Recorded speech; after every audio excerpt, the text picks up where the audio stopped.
Aujourd'hui, on se retrouve pour une nouvelle révision de Swice. Aujourd'hui, nous allons voir le premier chapitre, la première leçon, les civils et les militaires dans la Première Guerre mondiale, c'est-à-dire de 1914 à 1918. Déjà, première notion, la plus simple, mais celle que tout le monde doit retenir.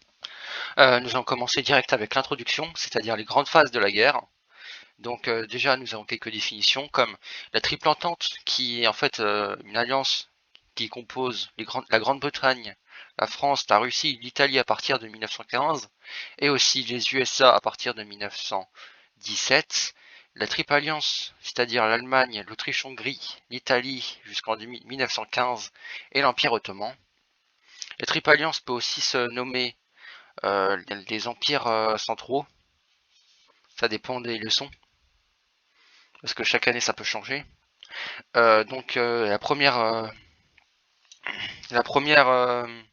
date importante à retenir, c'est le 28 juin 1914, c'est l'assassinat de l'héritier du trône d'Autriche-Hongrie, Monsieur François Ferdinand et son épouse. C'est l'attentat de Sarajevo, il fallait juste savoir ça. Donc c'est l'élément déclencheur de la guerre, et le 3 août 1914, l'Allemagne déclare la guerre à la France. Donc il y a deux autres définitions aussi à savoir, c'est les civils et les militaires. Les civils, c'est la population vivant à l'arrière qui ne participe pas directement au combat. Et les militaires, c'est les soldats des armées directement présents dans les combats et surnommés les poilus en France. Les trois phases de la guerre, nous allons voir, c'est la deuxième partie. Donc première sous-partie, la guerre de mouvement. Du mois d'août 1914 à octobre 1914. C'est le début de la Première Guerre mondiale. Et ni la France ni l'Allemagne ne parvient à prendre l'avantage. Ensuite, il y a la deuxième partie, la guerre de tranchées ou guerre de position de novembre 1914 à mars 1918. C'est la partie la plus longue. Donc il y a des tranchées qui sont creusées sur 700 km de la mer Nord à la Suisse.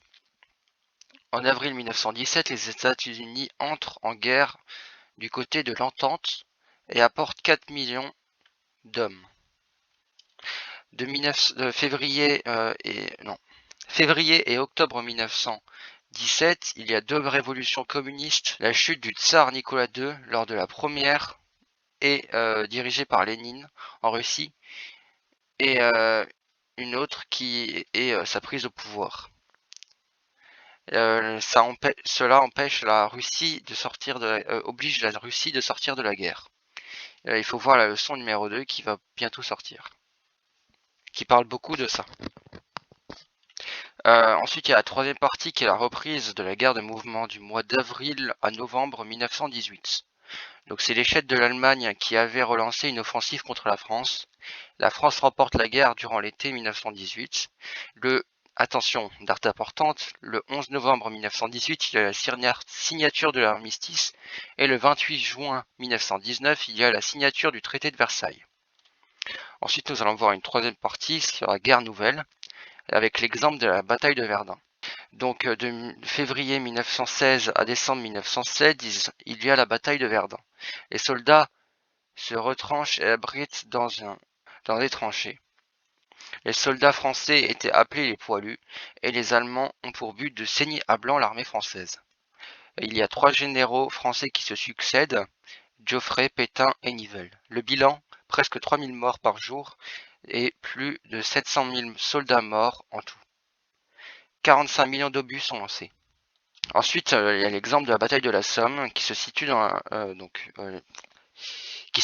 le nord de la France, de la frontière belgique.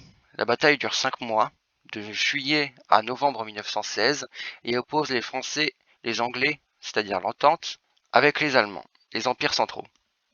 C'est une guerre de tranchées, donc de position. Les mots feu de l'enfer et tonnerre font référence au bombardement permanent, tirs de mortier et obus.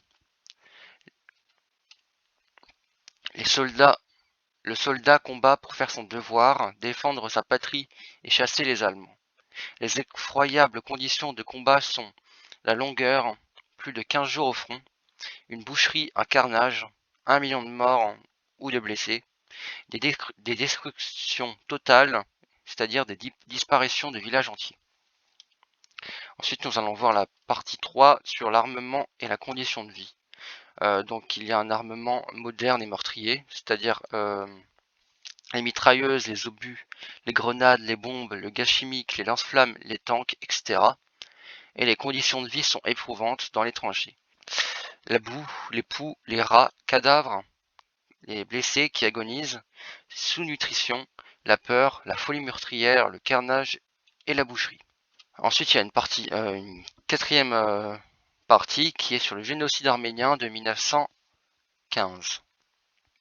Donc nous allons voir la première sous-partie, le contexte et les causes de ce massacre. Il a eu lieu pour plusieurs causes et contextes. Avec un X d'ailleurs, contexte. Le peuple était dans l'Empire ottoman, c'est-à-dire l'armée turque. La défaite de l'Empire ottoman face à la Russie aggrave le cas. Les Arméniens, population vivant dans la moitié Est, sont accusés d'être des espions et traîtres car ils sont également en Russie. Et il y a des problèmes religieux, c'est-à-dire que les Arméniens, en fait, c'était une minorité chrétienne orthodoxe en pays musulman. Donc il y a une définition étape du génocide. Attention, cette partie c'est la plus importante du génocide. Donc attention, très grosse définition à savoir par cœur. Le génocide, c'est l'extermination programmée d'un peuple. Il a comme étape de déroulement le recensement de la population arménienne, le regroupement, c'est-à-dire les arrestations, la prison et les tortures, la déportation, c'est-à-dire un déplacement forcé, l'extermination, massacre d'un peuple ou génocide. Cela a pour conséquence de faire 1 million à 1,5 million de morts juste à cause du génocide. Et il y a des fuites, c'est-à-dire la diaspora des survivants, et la reconnaissance tardive du génocide par l'ONU en 1985 et par la France en 2001. Ensuite, nous allons voir la vie des civils, par commencer par la nourriture. Il y a des pénuries, c'est-à-dire il y a des pénuries, manque de produits de base comme les laits, les œufs, le pain, la viande, etc. Et tout est limité en quantité, rationnement avec des tickets, car les réquisitions, confiscations pour approvisionner l'armée rendent difficile le quotidien des habitants. Ensuite, il y a la partie 2 sur les problèmes de l'économie. La population est malmenée, bombardement, déportation, enfermement, viol, etc. Et l'économie est mobilisée pour l'effort de guerre. Les usines sont converties pour produire en masse des armements et des munitions. C'est l'économie de guerre. Les femmes remplacent les hommes, partis au front. Agriculture et industrie et participent à l'effort national comme munitionnettes. C'est-à-dire des femmes qui fabriquent des munitions. Il y a de la propagande, publicité politique et massive d'exemples. Par exemple, vous pouvez voir à côté un exemple de propagande pour l'économie de guerre qui incite les gens à faire un emprunt d'État, c'est-à-dire le texte que je vais lire juste là. Pour encourager le patriotisme et la haine de l'ennemi des plus jeunes âges, elle encourage la population à participer aux emprunts d'État, c'est-à-dire prêter son argent pour gagner la guerre. Là, on peut voir par exemple que c'est une propagande qui convainc les gens de dépenser de l'or pour tuer les soldats allemands. Elle s'accompagne de la censure, c'est-à-dire une information cachée ou fausse, très présente pour ne pas répandre les mauvaises nouvelles comme les presses, journaux ou photos, le courrier des combattants. Elle rassure les gens en fait. On parle même de bourrage de crâne tellement certaines nouvelles sont transformées. Enfin, nous allons voir la conclusion, avec le traité de Versailles entre l'Allemagne et la France qui permet de récupérer l'Alsace-Lorraine, de payer les réparations responsabilités allemandes et de réduire son armée et son armement.